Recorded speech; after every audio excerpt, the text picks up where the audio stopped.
Hola, muy buenas tardes. En vísperas del aniversario 65 del nacimiento de una de las instituciones culturales más importantes de la Revolución, hablo de la Imprenta Nacional, el 31 de marzo de 1959, hemos querido inaugurar en nuestra mesa redonda un espacio que cada vez que podamos vamos a intentar completar, llenar, asombrar a nuestra teleaudiencia, ojalá, con libros testimoniales que dan cuenta de estos 65 años de la Revolución.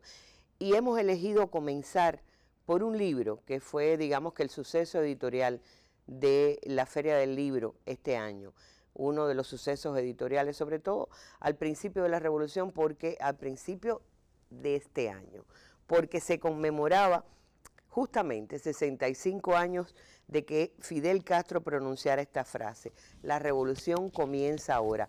Posiblemente el enigma más profundo para esa generación que creía que el 1 de enero de 1959 terminaba la revolución. Su autora, Georgina Leiva Pagán. Gina es mi invitada esta tarde. Gracias, Gina, por aceptar la invitación. Ella es esposa y compañera de luchas del más longevo de los comandantes del Ejército Rebelde, el comandante Julio Camacho Aguilera. Todos tendrán noticias de él porque hace muy poco fue noticia en el país que cumplió 100 años. 100 años en los que una buena parte de ellos, más de la mitad, lo ha acompañado esta mujer, aunque para todo el mundo es Gina, la mujer de Camacho. ¿Por qué? Si fue guerrillera, si fue clandestina, si estuvo a la par que él, que su hombre, que su compañero de vida, ¿por qué? Gina ha estado un poquito en la sombra. Y entonces me di a la tarea de buscar sus libros, porque quizás es ella la que ha recogido en testimonio la vida de esta pareja, que es un poco la vida de la Revolución Cubana. Si me permite, voy a entrar a ella a través de sus libros, Gina. Buenas tardes, Lynn, ¿cómo no? Bueno, Gina es una gran conversadora y ustedes saben que yo tengo ese problema también, así que yo les invito a acompañarnos y quizás también a ustedes hacerse junto con nosotros algunas preguntas sobre la historia de esta mujer que no aparece en los reportajes de televisión más que detrás de su compañero o al lado de él, y sin embargo es una de las grandes testimoniantes de la Revolución Cubana. Acompáñenos.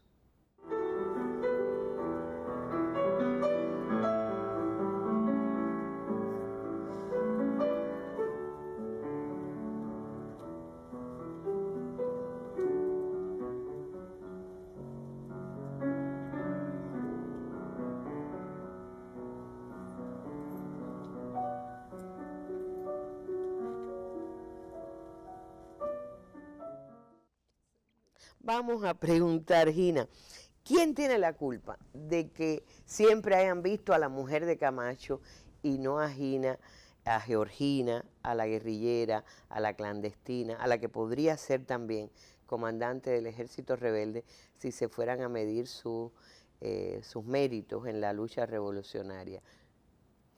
Yo pienso que yo soy parte de una generación que arrastra todavía conceptos de machismo muy arraigados dentro de la sociedad y dentro de nosotras mismas, porque nosotras somos parte de esa historia social que la figura principal era la masculina. Sin embargo, cuando yo tengo conciencia de mis padres, cuando yo nazco, mi papá tiene 50 años, mi mamá está alrededor de los 25, pero la figura de mi mamá era siempre opaca, era una gran lectora, era muy trabajadora, era la primera que se levantaba y la última que se acostaba. Sin embargo, ella no era dueña de nada, ella era una acompañante. Después yo soy la que le doy esa categoría. Me doy cuenta que nuestra sociedad no ha creado así las mujeres marginadas, la mujer detrás. Yo luché mucho por decir al lado, pero eso nadie lo entendía. Yo decía, no me digas atrás, ponme al lado.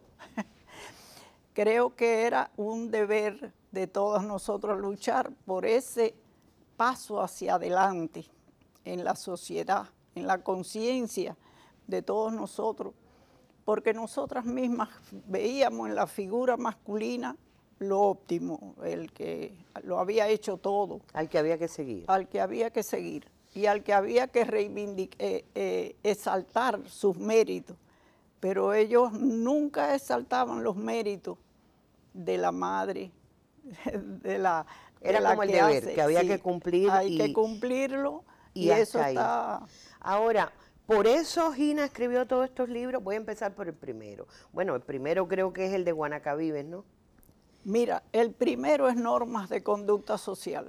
Este que está aquí, este librito. Ese libro lo empezamos a hacer en los años 80, producto de todo un problema que había en la sociedad con la juventud y los malos hábitos. Y entonces Camacho crea una comisión polivalente de intelectuales, de personas bien preparadas para que hicieran un folleto para orientar a la juventud. Ese folleto no prosperó y estuvo guardado en una gaveta mucho tiempo por diferentes razones. Y un día yo le pedí permiso a Machadito para que me autorizaran publicar esas normas. Sí. Pero ya en eso yo voy para Santiago de Cuba y en Santiago de Cuba creo yo una comisión de universitarios y qué sé yo, para que hicieran una evaluación de aquellas normas que habíamos iniciado en La Habana. Quiere decir que ese libro está avalado por personas... Pero no ha sido utilizado nunca, digamos, en la educación cubana no es usado. No. Quizás hay normas de conducta que envejecieron. Yo creo que al contrario, esas normas daban una pauta a seguir, eran una... Y ya lo dice normas, no quiere decir que fueran rígidas. Me costó mucho trabajo buscar conceptos de moral, de cívica, de cosas. Pero siempre tuvo el bichito de la escritura, siempre sintió necesidad de escribir. ¿Cuándo es que empieza a escribir? ¿A qué edad debuta la escritora que ya tiene 4 libros? Mira, nosotros estamos en la Unión Soviética con el embajador Camacho, y siempre en estas misiones uno tiene un poquito más de tiempo para escribir, para hacer otras cosas. Yo tenía un compromiso con mi provincia, Guantánamo. La nuestra. La nuestra. Porque había visto muchas publicaciones que no dejaban ver todo el esfuerzo guantanamero en las luchas reivindicativas del movimiento obrero, de los movimientos campesinos, de tantas cosas de gran valor. Del 30 de noviembre. Que había tenido la provincia. El 30 de noviembre se distorsionan realmente todo el esfuerzo que se había hecho. Y no se le daba a Guantánamo, y creo que todavía estamos en deuda con Guantánamo. Se celebra mucho en Guantánamo, en Ermita. No, lo están celebrando ahora, el segundo frente en Santiago de Cuba. Claro. Y entonces yo creo que Guantánamo todavía está esperando por su entrevista. Bueno, la hemos hecho algunas veces, pero es muy interesante porque yo escuché al general de ejército Raúl Castro decir más de una vez, y lo he leído también, que Guantánamo fue en realidad la capital del segundo frente, porque fue quien más personal aportó a ese frente, armas, etcétera. De todas maneras, yo quiero seguir por el libro, ya que la motivación es el libro. Resulta que este libro me motiva. La revolución comienza ahora, pero es que este libro empieza donde termina el anterior. Después de Normas de Conducta Social, usted escribió Guanacavives o compiló. Yo escribo Guanacavives porque Guanacavives es un lugar también que casi estaba olvidado del entorno cubano en el capitalismo. Es la revolución la que rescata a Guanacavives de todo su atraso, de todo su olvido. Y yo empiezo a hacer unas memorias cuando llega... ya ustedes estaban trabajando en Guanacavives. Estábamos trabajando usted en Guanacavives. Camacho, es decir. Ya yo había trabajado en la Unión Soviética el libro Guantánamo. Ya yo lo estaba redondeando porque veía que Guantánamo que los guantanameros estábamos en deuda histórica con Guantánamo. Y empecé a trabajar este libro. Pero cuando llego a Guanacavive, me consagro en esta historia de ese lugar único. Sí, y que tenía mucha historia desconocida. Guanacavive tenía trochas, cuando las trochas mambisa habían sido, o mejor dicho, español, habían sido tan históricas. Y nosotros teníamos en Guanacavive una trocha que Maceo Tránsito, sí. la abrió. La abrió y llegó hasta la jaula. Y era una trocha totalmente desconocida para los que estudiábamos historia. No sabíamos ni qué de su existencia. Y vimos que era una gran trocha. Era una trocha muy fortificada, que además por Guanacavive se habían producido muchos desembarcos mambises de gran valor. Y como Maceo también estaba al tanto de esos desembarcos mambises, cuando está en Mantua. Y hay muchas cosas interesantes de además su de historia. tener una flora y una fauna extraordinarias, ¿no? Entonces busqué ayuda de personas que conocían bien, especialistas en flora, en fauna. Hicimos entre todos un libro que a mí me gusta mucho. Ese libro es extraordinario. No sé si en ese libro está el secreto de que Camacho haya cumplido 100 años con tanta salud y usted 93. Porque eso, sí, aquí en el estudio pregunté, calculen la edad de Gina, y todos se quedaron cerca de los 80, pero... No, y por ahí alguien, para lisonjearme, me dijo que 70. 93 años, con esa mente, yo digo, tiene que ser en Guanacavives, que las aguas, que los alimentos, que el medio ambiente, todo es tan noble, ¿no? Ahora, esto empezó... Recuerdo que usted me dijo una vez conversando que había empezado a escribir a los 70 años. Es decir, no es que es una cosa que hizo toda la vida. Leer sí, pero escribir no. A mí me gustaba hacer poesía, me gustaban muchas cosas, porque ahí te faltan los libros de poesía. Ah, no me los dio. No, claro. Siempre son íntimos. Y una historia que hicimos del Faro Roncalli también, que está... para resaltar el trabajo de los fareros, que son muy importantes. Por ahí empezamos a hacer los primeros intentos de escribir, de publicar lo que se escribía, porque muchas personas escriben y los escritos se quedan olvidados en los rincones hasta que se pierden totalmente. Pero esto es una joya de compilación. Publicar este libro fue de esas casualidades que se presentan una vez en la vida, y llega un compañero de ese Sigma y me dice, si me das lo que estás escribiendo, te lo publico. Digo, yo lo que estoy haciendo son historias locales no tiene ese valor para publicarlo.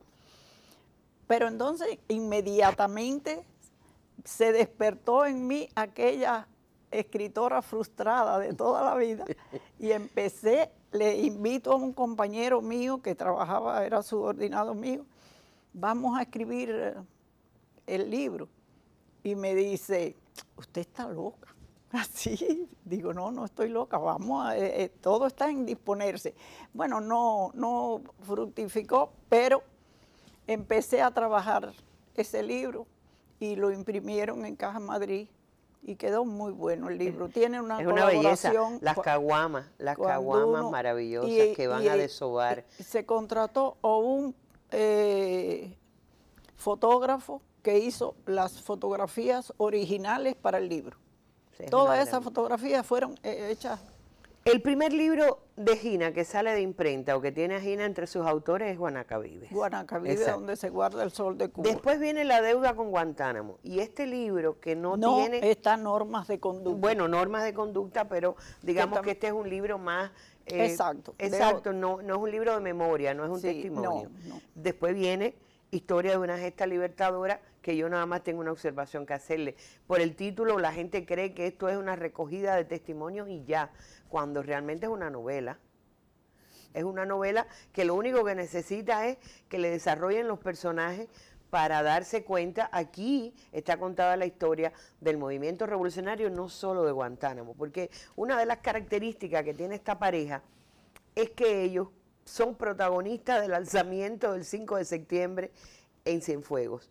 Son los que hacen, o por lo menos Camacho, por órdenes de Fidel, es el que penetra al ejército, a los altos mandos, para que colaboren con el 26 de julio, con el ejército rebelde. Y ese trabajo lo hacemos juntos. Exacto. Y cuando ya creen que les toca esconderse en la Sierra Maestra, todavía les esperaba una tarea más dura. El movimiento en la clandestinidad en La Habana. Es decir, hay una cantidad de acontecimientos aquí que están contados en este libro. Pero yo quiero leer brevemente cómo termina este libro que da comienzo a aquel. Ha triunfado la insurrección, la revolución comienza ahora. Con estas palabras, el comandante en jefe Fidel Castro frenaba la intención que Camacho y yo teníamos de ir a Guantánamo a reunirnos con nuestros hijos. Hacía mucho tiempo que estábamos separados de ellos y durante la lucha insurreccional pocas fueron las noticias que recibimos de ellos, por la vigilancia que tenían las autoridades sobre la familia para conocer el paradero de nosotros. Era el 5 de enero, víspera de Reyes Magos. ¿Qué mejor regalo para nuestros hijos que nuestro regreso después de tan larga ausencia y festejar con ellos la victoria revolucionaria? Estamos hablando del 5 de enero, es decir, todavía no ha llegado. Ahí estamos viendo imágenes de Fidel prácticamente llegando a La Habana, pero están ustedes en Camagüey, nada menos Camagüey. Estamos en Camagüey. La ciudad de Camagüey después del triunfo parecía diferente a como la habíamos visto durante el tiempo que nos tocó trabajar en la conspiración militar. Con el triunfo llegamos a pensar que nuestra parte había terminado y que la cantera revolucionaria había crecido lo suficiente como para disponer del personal necesario. Con esta ingenuidad nos acercamos al comandante en jefe para solicitarle permiso y sin terminar de argumentar escuchamos su reproche por algo que él no esperaba de nosotros. Ustedes también se quieren ir. Sí, ustedes también, porque ya otro oficial se había acercado a Fidel para pedirle permiso y ausentarse. También pensaba que la revolución había triunfado. Realmente es cuando Fidel me dice, no, la revolución no ha triunfado la insurrección. La revolución comienza ahora. ¿Y por qué este libro después de este? Cuando se supone, bueno, no, aquí está la historia de Guantánamo, ya entiendo, pero este libro tiene algo que ver con el mandato de Fidel, Fidel, ¿cuánto tiene que ver con sus libros? Bueno, Fidel tiene que ver más con este libro, La revolución comienza ahora. Porque cuando yo yo hablo con Fidel por teléfono, cuando él está convaleciente de su enfermedad, de su caída, de todo aquel episodio realmente triste, y le digo, comandante, usted no nos ha contado nunca en tantos discursos que usted ha dicho sobre el trabajo de la insurrección, el trabajo que se había hecho. Y dice, bueno, te voy a decir un secreto, no lo he escrito porque me faltan elementos de juicio. Digo, comandante, yo escribí un libro que se lo mandé a usted para que usted lo evaluara, y nunca me dio respuesta. Dice, él se incomodó, me dijo, no lo recibí, yo tengo la carta remitiéndole el libro, no es... Y entonces me dice, mándamelo. Y yo le digo que yo he escrito ese capítulo, sí, de la penetración del ejército rebelde en las Fuerzas Armadas de la tiranía. Y entonces, cuando él lo lee, al poco rato de hablar conmigo por teléfono, él manda a un ayudante que le recoja el libro. Él me dijo, ¿me lo puedes dar? Digo, ¿cómo no, comandante? Le mandé ese, le mandé otros libros que yo tenía. Pero ese era el libro importante que a mí me hacía falta que él leyera. Y terminó haciendo el prólogo. Demoró unos cuantos días. Y me llamó, dice, leí tu libro. Ya estaba publicado. Ni le quites ni le pongas. Está muy bueno. Ya me lo evaluó. Y Camacho le dice, comandante, si usted lo encuentra bueno, hágale una evaluación al libro, que eso sería para nosotros muy bonito. Y Fidel dijo, está bien. Él era complaciente con nosotros, realmente era así. Y demoró unos cuantos semanas. Y un día nos llama, estábamos en Guanacavive, y habla el ayudante conmigo y me dice que Fidel nos está esperando. Le digo, bueno, no puedo salir ahora porque tenemos una reunión. Yo no sabía, yo no podía suspender la reunión. Dice, bueno, de todos modos, no sé, la cosa es que llega Camacho. Y dice, no, si Fidel nos manda a buscar, se suspende la reunión y nos vamos para allá. Bueno, en eso entiendo que sea el jefe, sabe tomar decisiones. Tenía toda la razón, exacto. Suspendimos la reunión y vinimos, y es cuando él nos lee el prólogo, que más que un prólogo había escrito un capítulo. Claro. A mí me dio tremenda satisfacción ese prólogo, porque él extrae cartas que estaban publicadas ya en el libro y la incorpora en su prólogo. Esto es muy bueno porque un prólogo de Fidel iba a ser más leído que el libro. Así mismo, esa es la segunda edición. Vamos a volver, aquí tenemos una foto preciosa. Estos son ustedes en los primeros años de la Revolución. Sí. En un barco, pero eso nosotros éramos muy buenos pescadores. Y ¿Alguna vez los secuestraron también? Y nos dábamos nuestra escapada para ir a pescar y eso. ¿Alguna vez lo secuestraron a Camacho? A Camacho, sí, porque ya... En una pesca, ¿no? Ya, mira, esa es otra historia, te voy a robar mucho tiempo. Camacho sale del ministerio producto de todo el sectarismo y todas las corrientes. Pero estamos saltando. Por eso te digo. No, vamos a ir atrás, vamos a ir atrás. Yo por eso quisiera la otra foto que teníamos hace un rato, que es la portada de este libro. La portada de este libro, esta foto es en Camagüey. Esa foto es aquí en La Habana. Es aquí en La Habana. Es aquí en La Habana, en pero playa. Es al triunfo mismo de la Revolución. Al triunfo mismo de la Revolución. Ya, están los dos a la par. Yo voy a leer un fragmento que a mí me emocionó y me sacó mucho las lágrimas cuando al triunfo de la Revolución, cuando entra el ejército rebelde, entra aquí a La Habana, y usted quiere montarse con sus compañeras del pelotón de las Marianas. Esto es breve, al final voy a hablar yo casi más que usted, pero me interesa leer esto del prólogo. El día 8 de enero esperamos la caravana rebelde en la Avenida de las Misiones. Los integrantes del pelotón de las Marianas, viajaban juntas sobre un transporte que parecía lleno de algo tapado con una lona verde olivo. Ellas arriba parecían estatuas uniformadas, donde los últimos rayos del sol se reflejaban en sus ojos. Les pedí que me incorporaran, pero su capitana, Isabel Rielo, se negó. Sentí mucha tristeza. Ella no conocía cuántos riesgos, cuántos sacrificios, cuántos peligros yo había sufrido por la misma causa por las que tuvo que pasar el pelotón Mariana Grajales. Yo estaba entre las que votamos a favor de su formación el 4 de septiembre de 1958 en la Comandancia de La Plata, pero no conocían que mi misión había sido otra. En el llano y en la sierra, y como ellas muchas veces, arriesgué la vida y pude haber terminado como Lidia y Clodomira.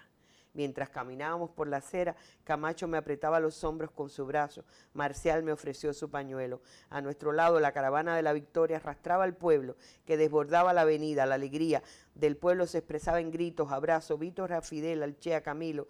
La sola presencia del uniforme rebelde era motivo para la felicitación, el agradecimiento, los abrazos, y en medio de aquella concentración humana. Escuchamos en silencio el discurso de Fidel. Pero usted entró a La Habana llorando. Estaba el 4 de septiembre del 58 cuando se crea el pelotón de las Marianas. Yo río mucho, también soy muy sentimental. Y cuando tú lo lees tengo que hacer un esfuerzo para no llorar. Sí, me quedó bien. Bello. Es parte del sentimiento, porque al mismo tiempo, para muchas compañeras de la lucha, seguramente usted era aquella mujer que andaba con el marido, mientras otras tenían que estar solas en la sierra. Sí.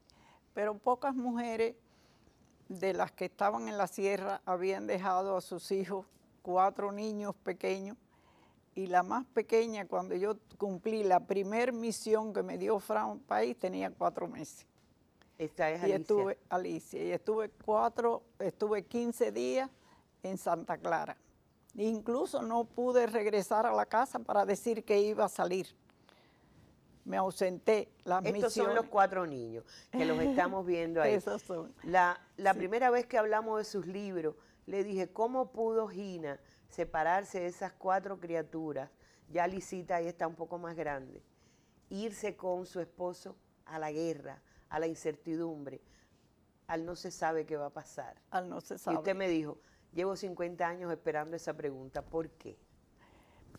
Yo creo que hay un sentimiento patriótico que nació en nosotros, allá en Monterrú, en la finca de mis padres.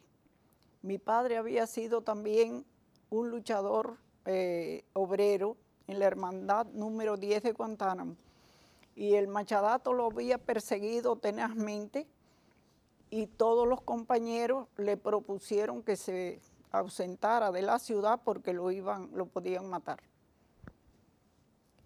De todas esas historias también devino saber por qué mis padres, yo no conocía a mis abuelos, por qué no conocía al resto de mis tíos.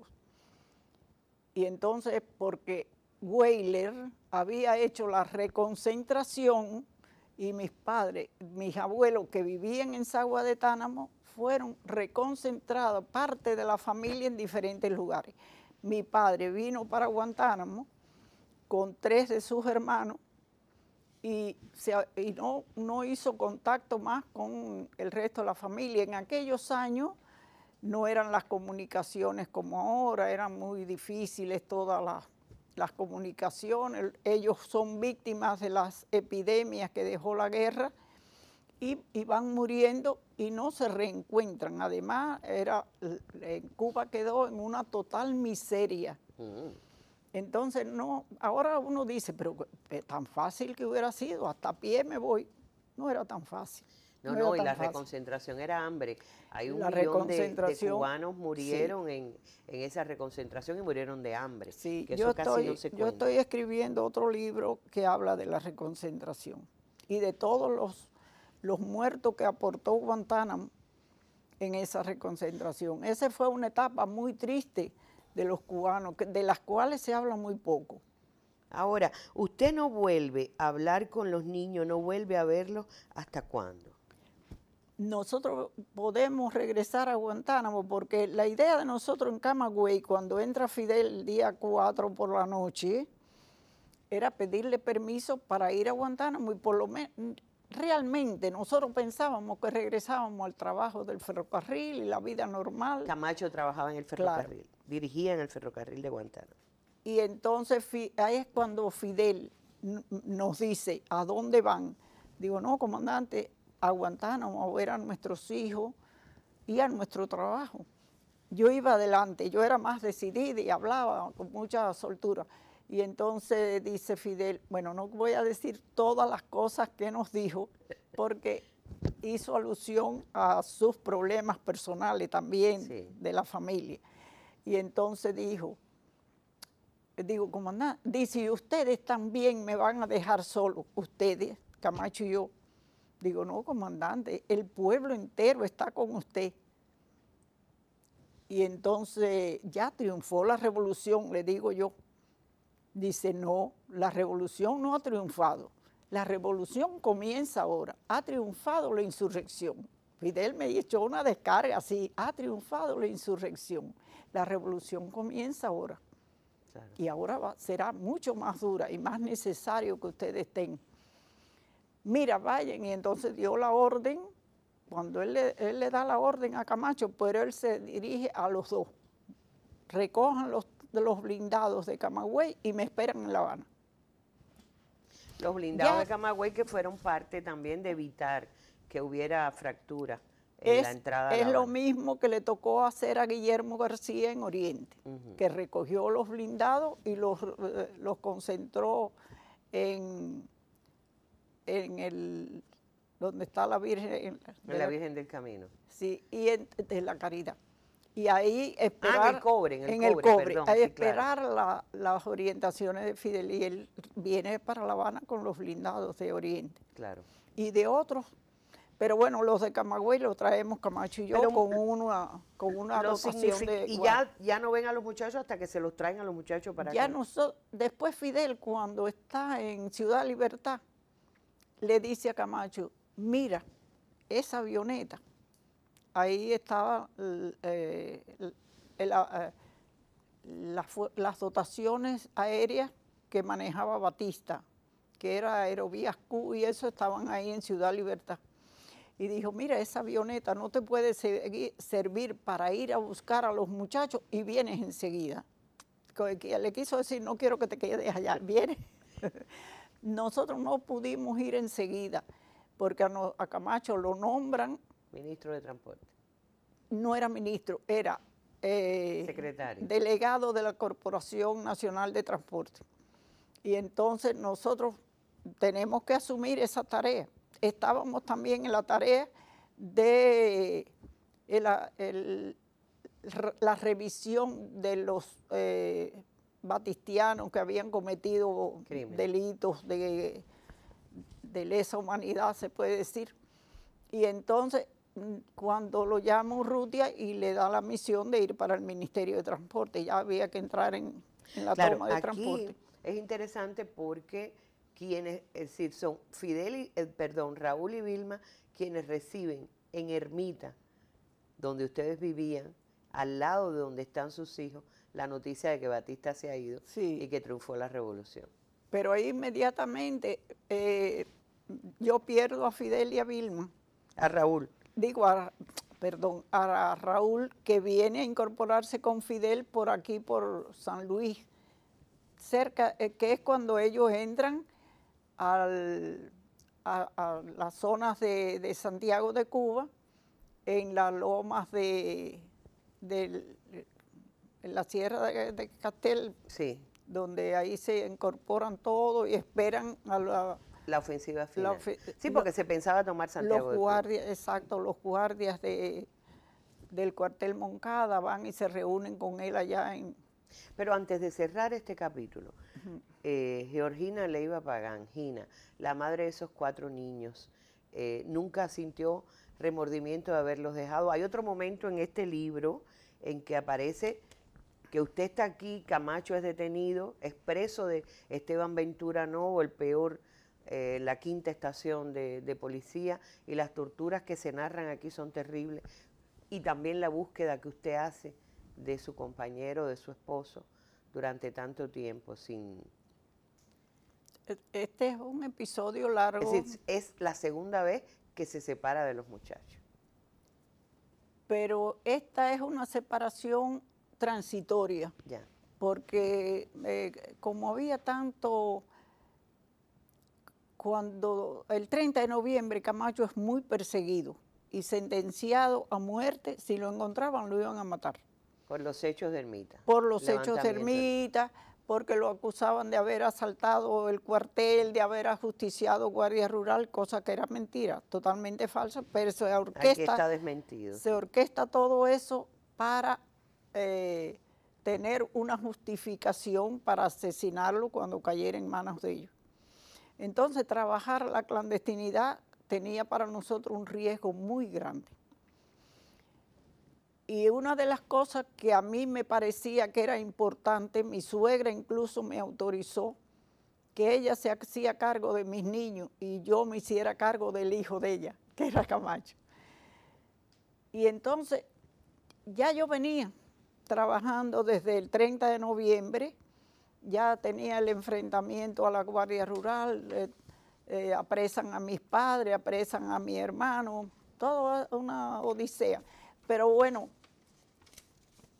son todos los avatares de la clandestinidad y en esa parte nos demoraríamos mucho en la entrevista porque... No, que lean el libro, que lean el libro. Sí, en una clandestinidad muy larga, que tiene mucho... Yo siempre trataba de cumplir misiones y regresar a Ermita, porque a mí me vigilaban, ellos juraron que donde yo estaba estuviera, iban a coger a Camacho, porque éramos una pareja muy unida, que siempre nos habían visto juntos y que donde yo estuviera lo iban a coger a él. Yo tenía que cuidarme, tenía que cuidar ese detalle de salir, cumplir misiones y regresar a Ermita.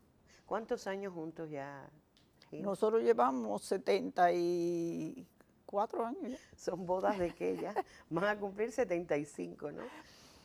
Por ahí anda la foto de la boda. Pero yo quiero volver, aunque ya se ha visto bastante, el día de los 100 años de Camacho se transmitió en el noticiero. Ahí está la boda, esta es la boda, la foto de la boda, ¿no? Sí, aquí ese fue un 26 de febrero del 50. Yo tenía 19 años, Camacho tenía 25. Y desde entonces, ¿es su primer amor? Sí, siempre estuvimos juntos. Yo tenía muchos enamorados. Los enamorados hoy tienen una connotación diferente a la que tenían en aquellos tiempos. Los enamorados eran pretendientes, que te cortejaban, te querían, y yo era una persona bailadora, alegre, de un carácter siempre, pero yo veía a los compañeros como hermanos de la familia, jugaban pelota con mis hermanos, pero nunca hubo amoríos ni cosas de otro tipo. ¿Qué tenía Camacho que se la llevó? Quizás porque le regaló el libro del Quijote. No coincidimos. El amor es algo inesperado. No, pero yo la verdad que me sorprendió cuando me dijo, me regaló el libro del Quijote. Yo te lo enseñé. Casi nadie hace ese regalo, un libro tan enorme. Bueno, en esta época nadie, pero en aquella época... Pero además muy dedicado, muy... Bueno, vamos a ver este reportaje de nuevo de Manolo Rodríguez Sala, que cuenta la historia de amor de estas dos personas que ya les dije. Además, confirma mi teoría, cuando las parejas duran muchos años, tienen muchos años de vida también. Vamos a verlo.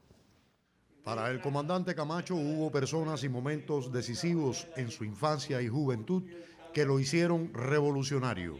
Mi abuelo por parte de madre era de la tropa de Calixto García. Él combatió en Santiago.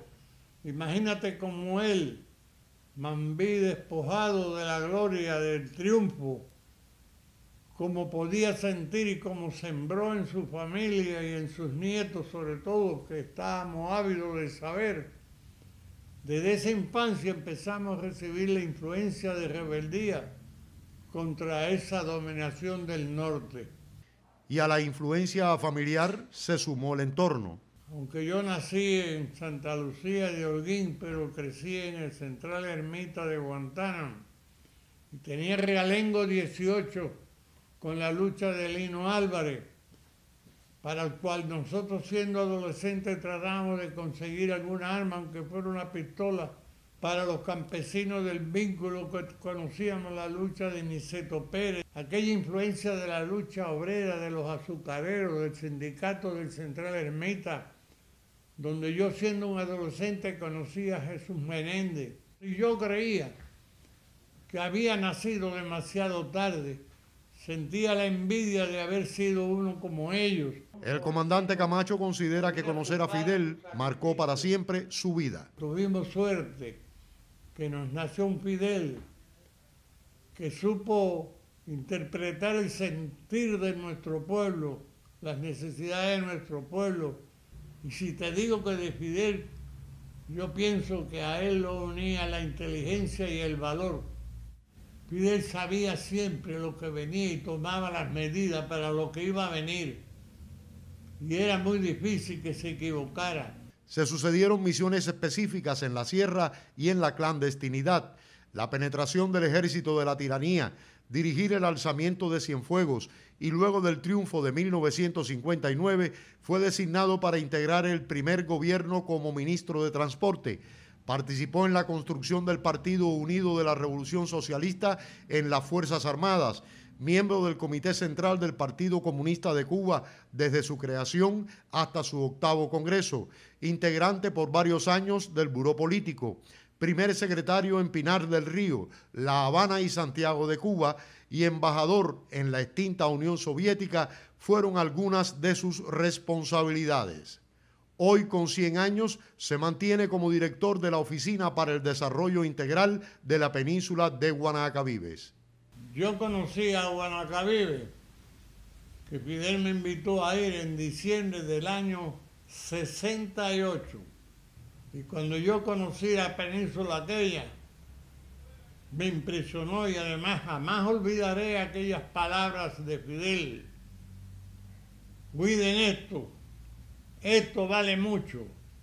Por eso cuando concluí mi misión en la Unión Soviética, que recibí un mensaje de Raúl que retornaba, que tendría otras responsabilidades, y estando en Santiago de Cuba con Fidel, Fidel me dice, ¿qué vas a hacer? Digo, comandante, lo que he hecho siempre, lo que usted me indique, eso haré. Pero si me lo permite, me gustaría trabajar por el desarrollo del extremo occidental de Pinar del Río. Y no me dijo ni sí ni no. Pero a los pocos días me llamó y me dijo, oye, estás autorizado. Trabaja allí y lo defiendes. Y precisamente al desarrollo y la defensa del extremo más occidental de Cuba ha dedicado sus energías el comandante Julio Camacho Aguilera en los últimos 34 años.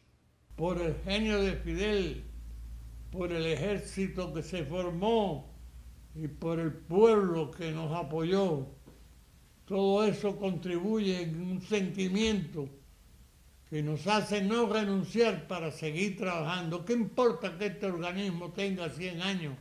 Si hay un espíritu de lucha, si hay un espíritu de seguir trabajando mientras haya mente, mientras haya energía. Y con esa intensidad yo sigo viviendo, pero sigo viviendo con la satisfacción de saber que se está sembrando conciencia, como Fidel quería, sembrar conciencia. Aquí está la revolución, esa es la satisfacción más grande que yo puedo sentir, que seguimos en revolución. Ahí van los dos junticos. Cuando Camacho asume esas tareas tan tremendas como llevar, en este libro se entera uno de que no es tan sencillo dirigir el Ministerio de Transporte, que no se llamó así originalmente, pero aquello estaba repartido entre todos los parientes de Batista, ¿no? Y había un latrocinio y un robo a las 1000 manos. El transporte. El transporte, sí, era un Aquí gran... también está contada la historia de los primeros viajes a Checoslovaquia, a Polonia, de la compra de las Leyland en Gran Bretaña, en fin. Hay cosas que después te ayudan a entender cuánto hizo la revolución por el desarrollo del país y cuántas cosas fueron frustradas por el bloqueo y otras trampas. Pero mientras tanto, él cumplía esas misiones que hacía Gina. Gina, que estuvo clandestina, que cumplió misiones. Bueno, cuando triunfa la revolución, lo primero que hago es organizar la familia. Era muy importante tener un local para vivir, para traer a los niños, incorporarlos otra vez a mis cuidados. Y eso fue lo primero que hice cuando hicimos el viaje a Ermita, que fue ya casi finalizando el mes de enero. Yo traje a los niños. Todavía no teníamos dónde vivir, seguíamos clandestinos. Y después ya los incorporé a una escuela particular, que era muy buena, una escuela para los niños pequeños, hasta que se nacionaliza Ciudad Libertad y ya se abre como una escuela y ya yo lo traslado por allá, pero mientras tanto yo le pagaba una escuela particular, que era lo que había. Y es en ese tiempo que ellos están en la escuela, yo estoy trabajando también en cualquier cosa.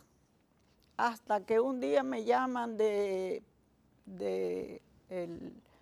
María Caridad Molina, la esposa de Dorticó, me llama a una reunión a Palacio. Yo no sabía para qué era. Yo la conocía de la clandestinidad y de Cienfuegos y todo ese, a los dos.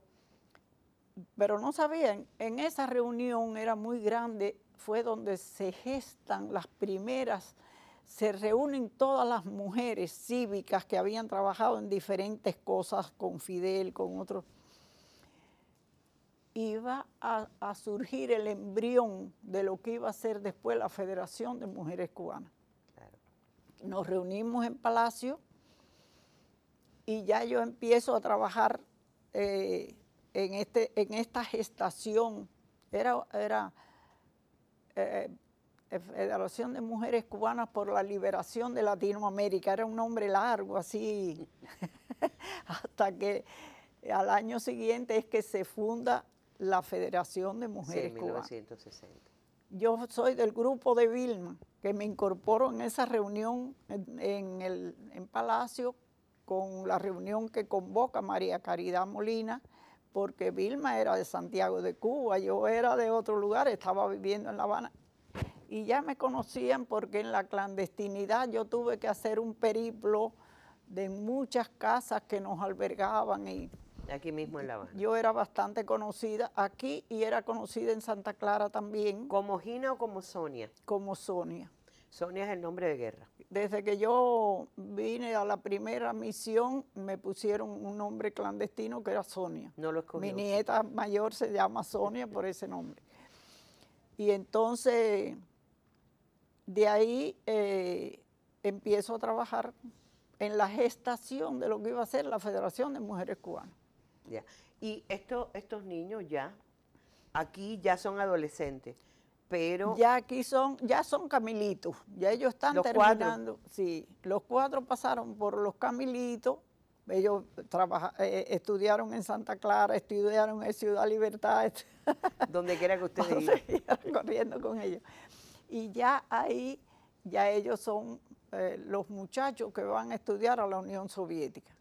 A la última, que es Alicia, pues no la querían mandar, porque decían que nos mandaban a todos los muchachos. Y Alicia, muy compungida, viene un día y me dice, bueno, mami, yo me tengo que quedar con ustedes, porque dicen en la escuela que ustedes se quedan solos.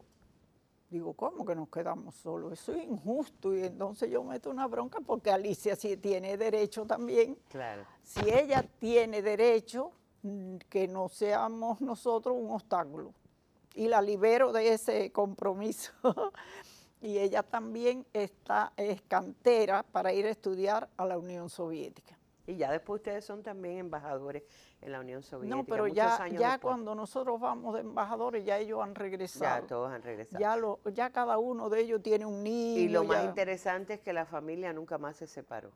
Porque yo cada vez que paso por su casa hay algún hijo, algún nieto, algún familiar. Y los bisnietos. Y los bisnietos. ¿Cuántos son ya? Es una gran suerte que todos son muy apegados. Sobre todo se apegan mucho a mí porque yo soy un muchacho igual que ellos. Y ellos se sienten a su gusto. Los mayores vivían para donde quiera. Yo iba para Santiago iban ellos con nosotros. Y así siempre fue muy... Y en Guanacavive ellos no se perdían un viaje a Guanacavive. Siempre que no les interrumpieran las clases, el estudio siempre fue lo primero. Ahora, Gina, esas tareas en la federación, pero luego también ahí hay muchas fotos donde se ve Gina como en un papel de orientadora, de guía de algunas cosas. Cuando iba a provincia, cuando Camacho tiene que dirigir en Camagüey, en Santiago de Cuba, en La Habana, en Pinar del Río. Sí. ¿Qué hace la esposa de Camacho? Cuando yo voy para Pinar del Río, que es en el 58, porque hay 2 veces. En Santa Clara, Camacho organiza, es parte del ejército.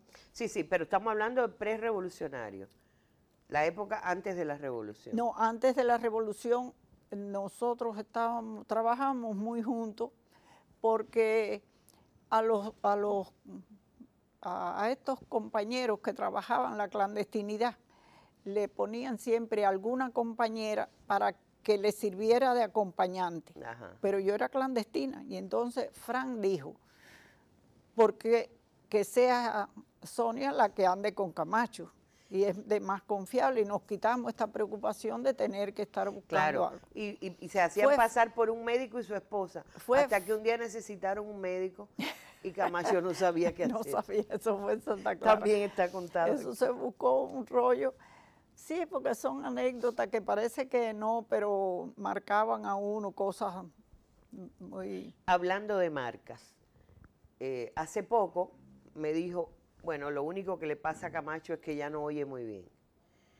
Lo raro es que oiga un poquito, porque prácticamente las torturas fueron para dejarlo sin Sí, esas torturas se llamaban de teléfono, que le daban con 2 manoplas en los oídos, y eso va dañando los tímpanos.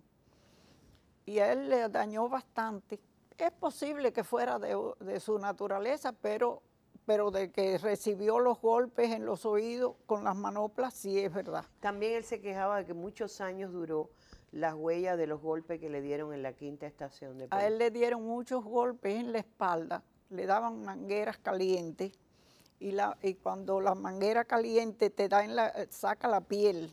Claro. Y entonces la camisa que él llevó se destruyó de los manguerazos calientes. Bueno, es terrible lo que se lee aquí, al punto de que la única agua que podían consumir era la del inodoro. La del tanque del inodoro, que normalmente esos tanques van recibiendo el agua que viene de las tuberías que se llenan de suciedad. Claro, cualquier tanque de eso es un agua. Y ahí conoció, es decir, por lo que este libro cuenta, Camacho estuvo en manos de los peores torturadores y asesinos de la dictadura de Batista. Sí. Desde Ventura hasta Pilar García, y un grupo de ellos por lo menos estuvieron en la práctica de la tortura contra los compañeros de ustedes. Librarse de las torturas es posible que cuanto más tú sabes, más esperanza tienen de sacarte lo que tú sabes.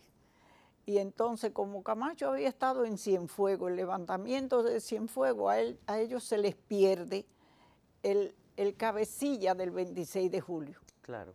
Ellos nunca descubrieron quién era el cabecilla. Porque lo reclamaba Cornelio Rojas, el asesino de Santa Clara. Exacto. En fin, tendríamos que hacer otros programas, porque en estos libros hay para hacer series de televisión y películas. Los recomiendo muy enfáticamente. Aquí también, en este libro, La Revolución Comienza Ahora, que es la gran motivación que nos ha traído a invitar a Gina, está recogido toda la confrontación entre la burguesía, entre el gobierno la dictadura que abandonaba y el nuevo gobierno que surgía, cuando Fidel renuncia como primer ministro hasta que Urrutia renuncia como presidente. Es realmente fascinante lo que contienen estos textos, que yo estoy recomendando especialmente, pero tengo que hacerle una última pregunta. ¿Cómo es eso de que empezó a escribir otro libro? Bueno, a los 93 años. Mientras la cabeza no falle, se puede escribir. Ahora el tiempo es el que me está fallando. ¿Ahora? El tiempo reloj. Porque tengo que dedicarle mucho tiempo a Camacho, que ha perdido casi la visión. La movilidad ya no es lo mismo. Pero yo además me gusta el jardín, me gusta el huerto. Yo tengo ¿Y le gustan los nietos? Me encantan los niños, y mis nietos son para mí así fascinantes, me dicen cosas que... Pero está escribiendo. Pero estoy escribiendo un poco memorias, que ya lo tengo bien adelantado. Las memorias te sacan un poco de esta rutina, pero tengo otros libros que también me han encomendado, como es la historia de vida de Lince, Arturo Lince González. ¿Cómo no? Ustedes lo conocen. Y entonces, la unidad militar que está donde estaba la finca de mi bisabuela. Porque Lince, cuando a él lo sientan por primera vez en una escuela, da la casualidad que lo sientan al lado mío. Y él tenía los ojitos azulitos. Era un niño muy lindo. Y yo tenía 12 años más o menos, 11, 12 años, y él me miraba con los ojitos así tan tristes. Porque claro, también eran las escuelas multigrado. Se nos acabó el tiempo. Sí, así es. Yo quiero sencillamente un mensaje de una mujer que ha vivido 93 años al lado de un hombre, a veces siendo solamente su sombra. Y si tuviera que decir en una frase lo que ha sido la vida de Gina al lado de Camacho Aguilera y lo que ha significado para ustedes todo este proceso que cuenta en estos libros. Es importante coincidir, que las parejas tengan una coincidencia de vida, de esperanza, de la familia, que las dos familias sean muy bien llevadas. Eso consolida mucho el matrimonio. Y nosotros nos casamos muy enamorados, por un lado. Para Camacho, estar conmigo para arriba y para abajo era indispensable para todo. Él no, incluso yo tengo fotografías que yo estoy en la estación del ferrocarril trabajando con él. Todavía no habían nacido mis hijos, entonces nos llevábamos muy bien. Y las familias nuestras, mis padres y la familia de Camacho, también coincidían muy bien. Eso une mucho. El amor es el secreto. A las familias. Mis hijos fueron los primeros nietos de la familia de Camacho. Y entonces muchas cosas son muy importantes. Ellos nos apoyaron mucho en todo lo que podíamos realizar y nos vieron siempre como un paradigma familiar. Eso creo que nos ayudó bastante. Eso tiene un nombre que se llama amor, yo le decía. Claro, ¿no? Pero la familia contribuye mucho. Los amores a veces, por celos familiares, se destruyen y realmente es un crimen. Yo creo que consolidar los matrimonios, que los niños vean en sus abuelos cosas muy importantes. Con mis nietos a veces ven en mí algo que para ellos es imprescindible, la abuela. Y entonces eso consolida mucho dos familias hasta ahora. Bueno, que podamos hacer otra conversación a los 100 años, porque me imagino que estará, si está tomando el agua de Guanacavives, llegará a los 100 años igual que Camacho. Yo creo que es mejor no llegar tanto, Camacho, porque me tiene a mí que lo estoy ayudando a que llegue. Mi meta eran los 100 años. De Camacho. De Camacho. Pero no creo que los míos lleguen a 100 años. Bueno. Yo creo que realmente creo que lo mejor es lo que he hecho hasta ahora. Yo creo que le aporté a la patria un patriotismo desinteresado, realmente desinteresado. Bueno, pues un patriotismo que es además emblema y es paradigma, como usted misma Y creo decía. que además hemos dejado en nuestros hijos y nietos un legado también de compromiso con la patria, que eso creo que es muy importante. La patria tiene que ser siempre lo primero, que siempre está en peligro. Nosotros todavía tenemos que seguir defendiendo nuestra revolución, tenemos que defender nuestra soberanía, nuestro país. Y el progreso del país. Gracias, Gina. Gracias por los libros, gracias por la oportunidad de este conversatorio y por permitirme también que ustedes vean más de cerca a esa mujer que siempre fue la sombra por amor de un hombre que también hizo, ya lo oyeron, tuvo un papel extraordinario, lo tiene todavía. A los 100 años sigue trabajando. Julio Camacho Aguilera y Georgina Leiva Pagán, a su familia, gracias también por la oportunidad. Muy buenas tardes, Cuba.